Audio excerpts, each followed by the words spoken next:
مشتاق احمد خان صاحب، welcome back to Pakistan. Thank you.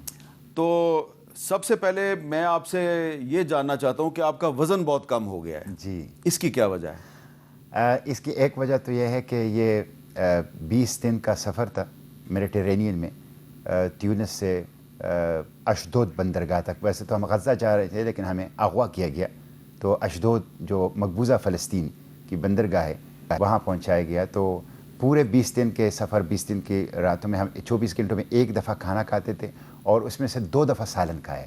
کھجوریں ہوتی تھی، بریڈ ہوتا تھا اور بس یہی ہمارا خوراک تھا. تو ایک تو کچھ اس میں کم ہو گیا، اور کچھ ہم نے 3 دن کی بھوک ہڑتال، ہنگر سٹرائک کی تھی اسرائیلی جیل میں. 5 دن میں جیل میں رہا. جیل تو نہیں تھا، وہ تو ایک کنسنٹریشن کیمپ تھا، ایک سیل تھا، ٹارچر سیل تھا. تو اس میں جو 3 دن بھوک ہڑتال کی تھی اس سے پھر کافی وزن میرا کم ہو گیا. تو یہ اس کی وجہ سے. تو سب سے پہلے آپ یہ بتائیں کہ جب آپ یہاں سے روانہ ہوئے تھے پاکستان سے، تو آپ کو یقین تھا کہ آپ اپنے مقصد میں کامیاب ہو جائیں گے اور کسی نہ کسی طریقے سے آپ غزہ پہنچ جائیں گے؟ دیکھیں، یہ مجھے یقین نہیں تھا، لیکن میرا جو ایک تڑپ تھا، ایک جذبہ تھا، اس کو میں دیکھ کے کہتا تھا کہ ہو سکتا ہے اللہ کوئی راستہ نکالے. تو میں یہاں سے گیا کوالالمپور. وہاں پہ انور ابراہیم نے جو گلوبل سمودھ فلوٹیلا ہے، یہ 4 فلوٹیلا کی کولیشن ہے، جس میں ایک ہماری ایسٹ ایشیا اور فار ایسٹ جو ہے اس کا نام ہے سمودھ نسنتھارا. دوسرا جو ہے وہ یورپ کا ہے فریڈم فلوٹیلا.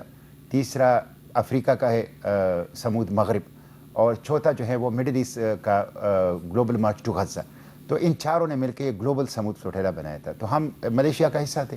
تو میں کوالالمپور گیا اور میں شکریہ ادا کرتا ہوں ملیشیا کا، انور ابراہیم کا، کہ انہوں نے اپنے ملک کا جھنڈا بھی ہمیں دیا اور وہاں پہ سمودھ نسنتارا کا جو فلوٹیلا ہے اس کا جھنڈا بھی ہمیں دیا، اور فائنینشیل سپورٹ دی اس پورے، اس کو ڈپلومیٹک سپورٹ دی. اور بطور ریاست ملیشیا نے اس گلوبل سمودھ فلوٹیلا کو باقاعدہ جو ہے وہ سپورٹ کیا، اور سب سے بڑا وفد بھی انہوں نے ملیشیا کا بھیجا. تو وہاں سے میں پھر پاکستان واپس نہیں آیا.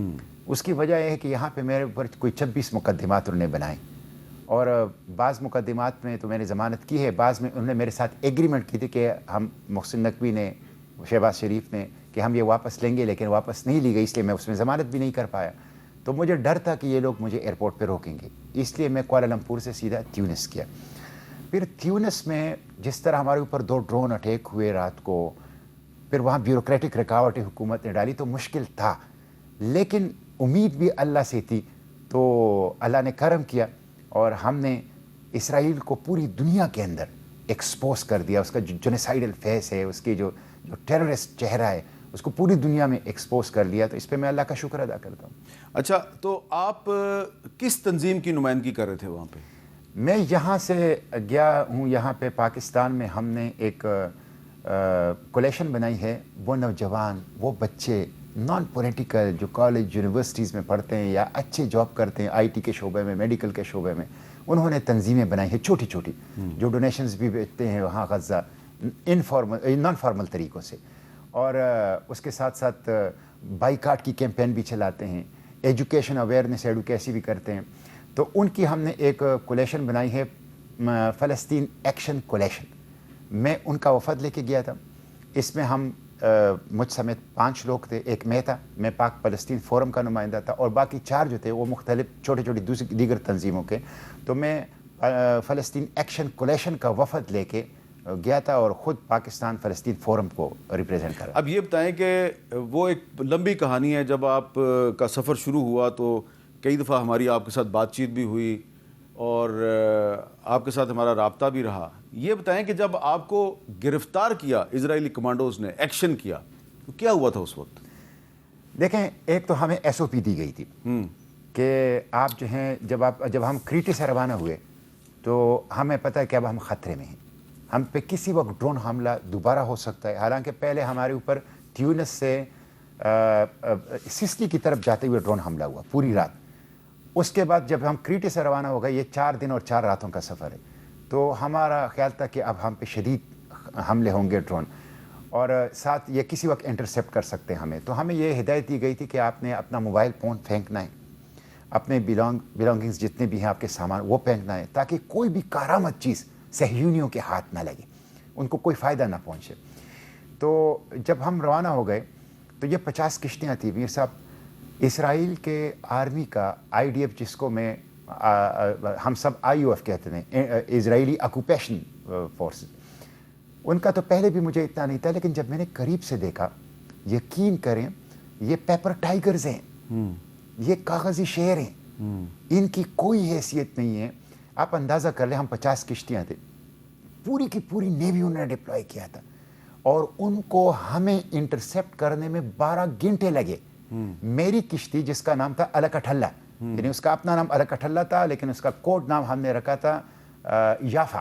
یافا آپ کو پتہ ہے فلسطین کا ایک شہر ہے, لیکن میں اس کو لیڈ کر رہا تھا اور میں نے اس کا نام رکھا تھا یحییٰ سنوار. لیبین نے اپنی کشتی کا نام رکھا تھا عمر مختار.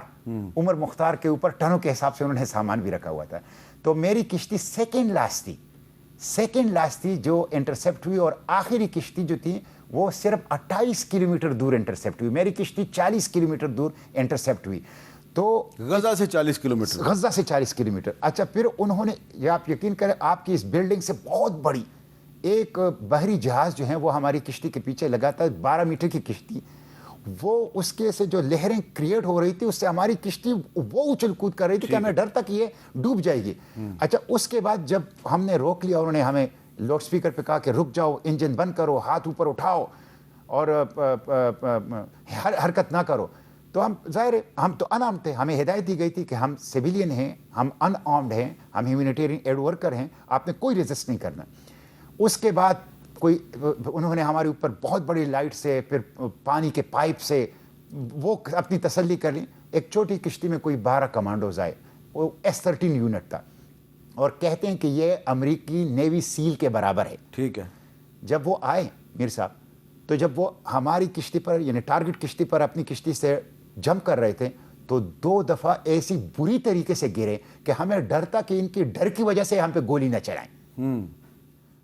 کوئی ان کی, یقین کریں, تربیت اچھی نہیں تھی, پروفیشنلزم جو کمانڈوز میں, جو اس طرح کی ایک فورس میں, اگر ہمارے ساتھ 100 کشتیاں ہوتی اور ہم 18-20 دنوں کے سفر کے تھکے نہ ہوتے, بلکہ یونان یا ترکی سے 4 دن کے سفر پہ آتے, یقین کریں یہ کسی بھی صورت میں ہمیں انٹرسیپٹ نہیں کر سکتے تھے. یہ بالکل جعلی اور کاغذی فورس ہے. بدقسمتی یہ ہے کہ مقابلے میں یہ بیبی کلرز ہیں, بچوں کے لیے یہ صرف مطلب قتل کرنے کے لیے, یہ کسی قسم کے ریزسٹنس کو قابو کرنے کے لیے یہ اس قابل ہی نہیں ہے. اچھا, اب یہ بتائیں کہ پھر آپ کو وہ اپنی جیل میں یا کنسنٹریشن کیمپ میں لے گئے, وہاں پہ کیا ہوا؟ دیکھیں, ایک تو جب وہ آئے نا, تو سب سے پہلے ان کو نفرت تھی فلسطین کی. ہمارے کشتی کے اوپر 3 جھنڈے لگے تھے. ایک جھنڈا فلسطین کا تھا, ایک جھنڈا تیونس کا تھا, ایک جھنڈا پاکستان کا تھا. سب سے پہلے تو انہوں نے فلسطین کے جھنڈے کو پاڑا. یہ ان کی جو اس کو نفرت ہے نا, جتنا نفرت ہے اتنی ہی دنیا فلسطین کے جھنڈے سے اور یہ کفیہ جو ہے اس سے محبت کرتی ہے. اس کے بعد انہوں نے, جب ہم آگے چلے تو انہوں نے پاکستان کا جھنڈا پھاڑا تو نہیں, لیکن اس کو کھینچ کے وہ نکالا. میں نے جا کے اس سے کچھ کہے بغیر, اس لیے کہ ہمیں ہدایت کی کہ آپ ان کو آئی کانٹیکٹ نہیں کریں گے, اس لیے کہ یہ آپ کو پروک کریں گے, تو آپ کچھ کریں اور آپ کے فائر کریں اور ان کو جواز مل جائے. سب کچھ ریکارڈ ہو رہا تھا. تو وہ میں نے جا کے آرام سے پاکستان کا جھنڈا اٹھایا, اس کو پیک کیا, اس کو چوما اور اس کو جہاز کے اپنے ساتھ رکھا جیب میں. جب ہم نکل رہے تھے تو میں نے اس کو جہاز کے ایک دراز کے اندر وہ ہیں وہ رکھ لیا.